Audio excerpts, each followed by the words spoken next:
Hello friends, ఈ రోజు నేను నా చిన్ననాటి ఫ్రెండ్ ఇద్దరం కలిసి జున్ను చేయబోతున్నా. నేను ఈ జున్ను పౌడర్ ప్యాకెట్ ని డిమార్ట్ లో తీసుకున్నాను, కామధేను జున్ను అని. సో ఇది 50 రూపీస్కి ఆర్ 54 రూపీస్కి వచ్చినట్టు ఉంది. 70 రూపీస్ అయితే ఆఫర్లో అలా వచ్చింది.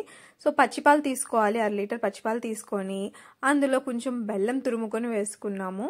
అంటే కరిగించవచ్చు, బట్ తురుముకుంటే ఇంకా తొందరగా కరిగిద్ది కదా అని.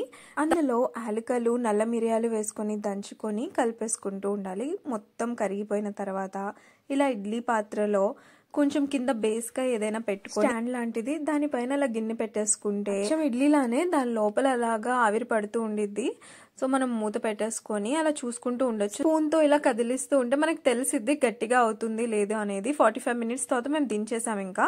సో ఇది పౌడర్తో చేసింది కాబట్టి మరీ అంత గట్టిగా లేదు, కానీ చూడ్డానికి మాత్రం ఊరిపోతుందండి. జున్ను అంటే ఎవరికి ఇష్టం ఉండదు చెప్పండి? నాకైతే పిచ్చ ఇష్టం అసలు.